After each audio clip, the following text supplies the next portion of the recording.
say, man, it's your boy 618J, and I'm back with another video, man. In this video, bro, we gonna be reacting to let me see. I think it's Ola Runt, yeah, the biggest op in Atlanta. Ola Runt was making big waves. Hold on, I don't know what's going on. Heard, bro, just got out of jail like a month, probably like some weeks ago. But let's see what it's talking about, man.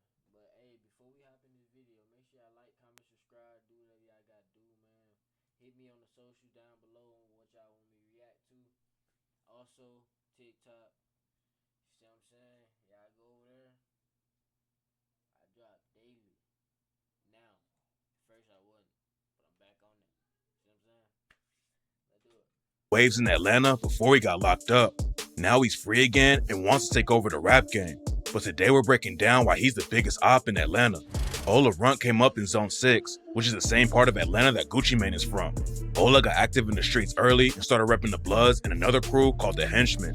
Ola started getting locked up when he was a kid and was going in and out of juvie. Then when he was 16, Ola caught his first serious charge and got hit with a 5-year sentence for armed robbery.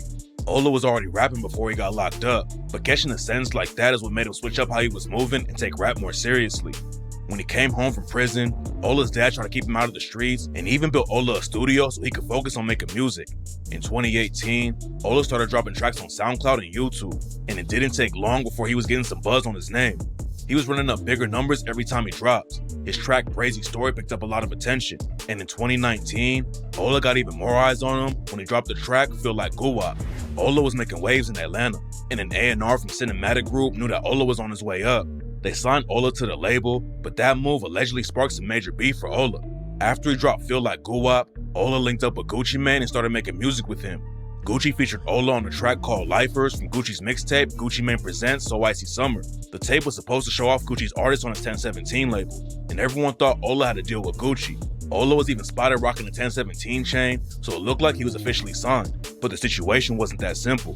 Gucci executive produced Ola's second mixtape, Begging for a Body, but Ola was still signed to Cinematic. Gucci wanted to buy Ola out of his contract with Cinematic, but the money wasn't looking right for Ola, so he never actually signed the 1017. Then Gucci dropped the video for the Lifers track he had with Ola, but Ola wasn't in the video.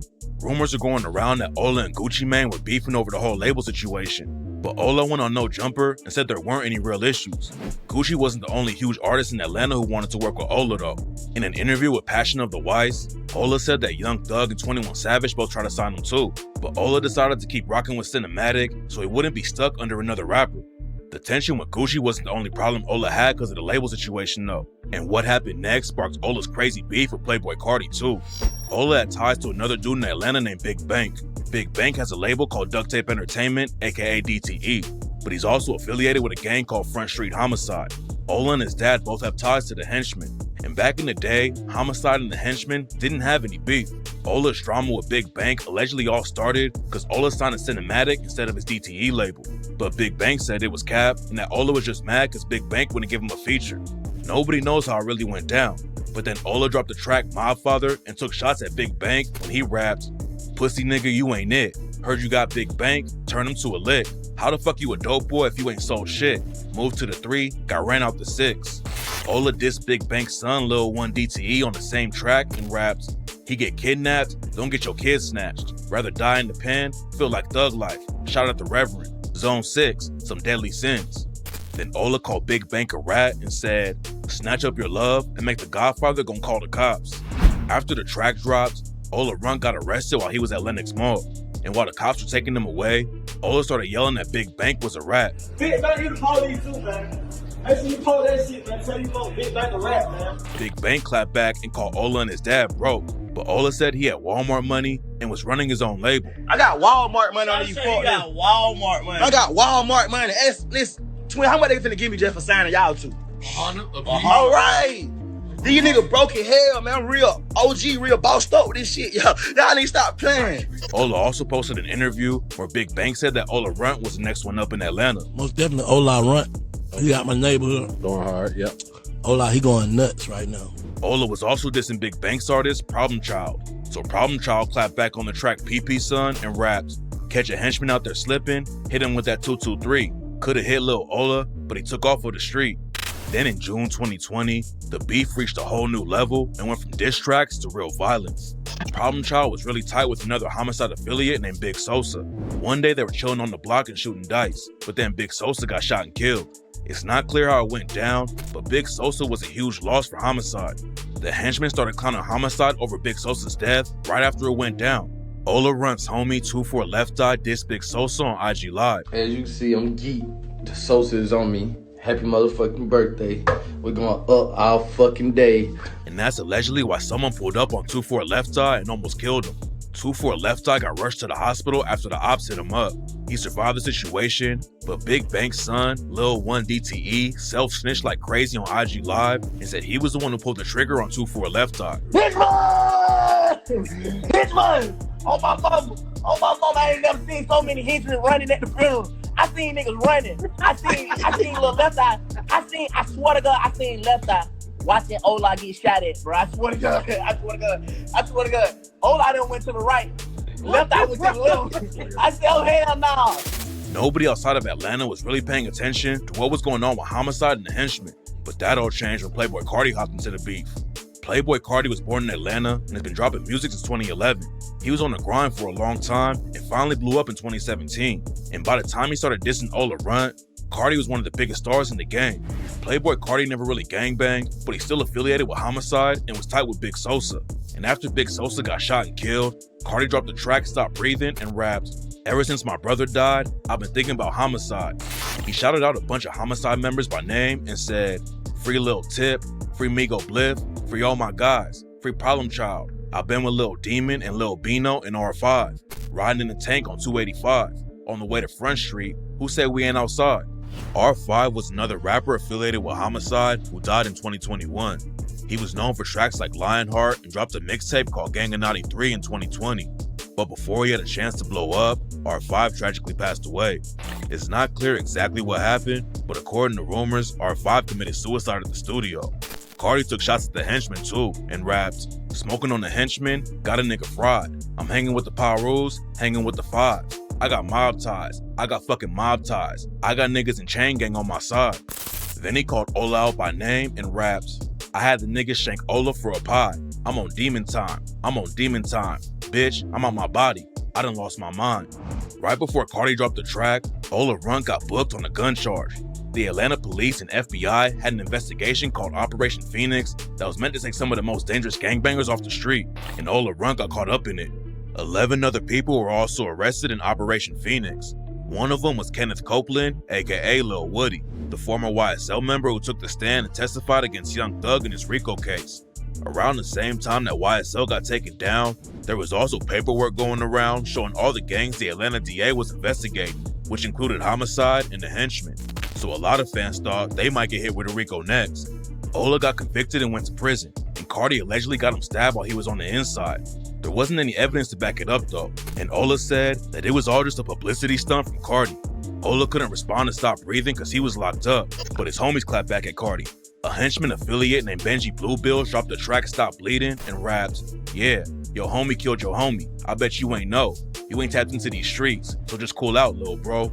There were rumors that Carti's homie Problem Child backdoored their homie Big Sosa, and Benji Bluebills did Sosa again when he raps, "Me and 2-4 smoked too much Sosa. Had to blow out, bro. How you gonna duck the switch? I glitch it, then your luck get low." Benji also called cap on Ola getting stabbed and said, "And Ola never got shanked in the feds. You capping really. This a PSA. The Playboy pussy just like Hello Kitty." Carti was dating Iggy Azalea back then, and Benji dissed her too with the bar, "Everybody in the city know the henchman stepping, really. Everybody in the city know who doing all that killing. I smacked the red up out his dreads. I'm finna spit on Iggy." Ola's homie 24 Left Eye dissed Carti 2 on the track Whole Lotta Red and raps, "Playing little boy, I got Carti. When I look through my lenses, it's a whole lot of red. I ain't been the same since his brother died. Smoking on the Sosa got me traumatized."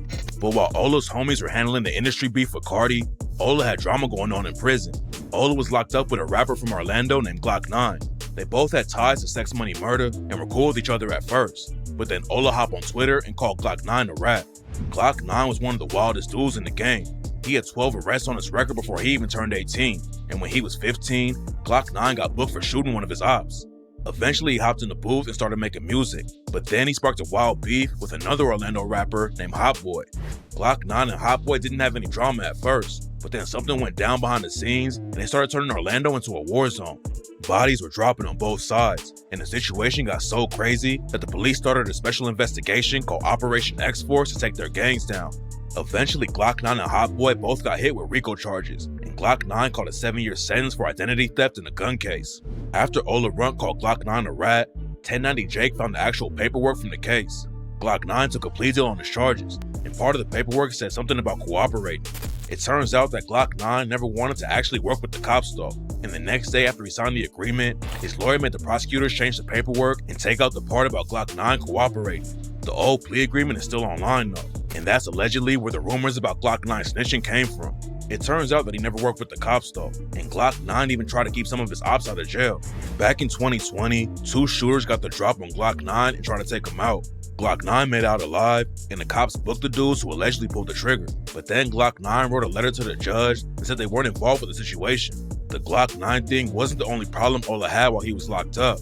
Ola's little brother, Ola Cam, was also affiliated with the henchmen, and in 2022, the ops caught him and shot him to death. Cam was allegedly killed by Lil Rodney from a set called YC. A bunch of YC dudes were together when they spotted Cam and started letting off shots. They killed Cam, but they also killed their own homie Baby Hot on accident. Cam's death was a big loss for Ola and the henchmen, but they allegedly got back in a crazy way. Lil Rodney got booked after the shooter, and a dude from the henchmen named Kevin Thompson was locked up in the same jail. Lil Rodney and Kevin Thompson were in different cell blocks, but that didn't stop Kevin Thompson from getting payback for Ola Cam. Thompson wanted to get at Lil Rodney so badly that he allegedly dug a tunnel through a wall inside the jail so he could get into Lil Rodney's cell block and stab him. Ola Runt got locked up right when his career was taking off, but in 2024, he got out of prison and hopped right back in the booth. He dropped his first day out track and ran up almost 500k views in a week, so he didn't fall off even though he's been out of the game for years. Ola still has a lot of enemies in Atlanta though, and he's already had drama in the industry too. Back in the day, Ola was cool with Young Thug's artist Lil Gotit. They were linking up in the studio, and Thug even wanted to add Ola to the YSL label, but then something went down and sparked a beef with Ola and Lil Gotit. Lil Gotit allegedly asked Ola to be in the video for his track Oh Okay before they even knew each other. It seemed like everything was cool, but then they started sending shots out of nowhere. According to Ola, it all started because he didn't put Lil Gotit on his Feel Like Guwap remix. I don't know. I think he just mad. He probably got mad. I ain't put him on the remix of the Feel Like Guwap. He wanted to be on that. He wanted to be on there. Then Lil Gotit took Ola off of one of his tracks, and that's when they really fell out. The beef never got too serious though, because Young Thug stepped in and said they needed to squash it. They both pretty much dropped it after that, but what fans really want to know is if Ola's gonna respond to Playboi Carti. What's crazy about the situation is that Playboi Carti just came back to the rap game too. After he dropped Whole Lotta Red in 2020, Carti fell back and didn't drop any new projects. But at the same time Ola came home from prison, Carti dropped his first new track in 4 years and announced a new album. Ola and Carti might start beefing again since they're both back in the booth. The beef could definitely put Ola in the spotlight, and it's clear already that his fans are still rocking with him too. So if Ola keeps his head down and stays out of trouble, he might take over Atlanta like he tried to do years ago and finally hit the mainstream. But he has a lot of ops in the streets, so there's no telling what might happen. What are you supposed to do when a rapper shows up for an interview and I ain't gonna lie, I don't really be liking bro videos because it's like a cliffhanger, bro. But he do be putting you down on a lot of information though. Like he do put you down on a lot of information. But that's the only bad thing that I don't like. I just had to point that out first.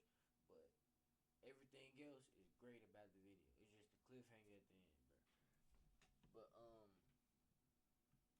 yeah, make sure y'all like, comment, subscribe. Y'all just stay tapped in. Hold on. Let me get off the screen. Y'all just stay tapped in, man. We just gonna keep it going, keep it going. I might not be posting as much in a few days, but yeah, it's gonna get back right. Real talk. I ain't gonna lie to you. But I'm gonna start back. Gotta have a schedule, cause like I'm gonna be busy throughout the days. Well, not really days, but like I'm gonna be busy, so I gotta have a schedule on like when I'm gonna post and stuff like that. Cause TikTok is going up too, man. Everything gonna be smooth, man. You know what I'm saying? Everything gonna be smooth, especially that TikTok. That TikTok at like 40, at like almost 40. Speaking of TikTok, let's get over there, bro. I'm at like 39.9K, bro. Let's do it, man. Let's go ahead and turn up for the one time, man. Just for the one time, man. I'll follow back too. I'll be following back. Y'all DM me, I text back everything. But alright, y'all boys, I'm gonna see y'all in the next one. And make sure. What else, bro? I know I'll be having female watch me too. Make sure y'all, yeah. You know what I'm saying? I'm just playing. Nah, but real talk though. That's really it, bro.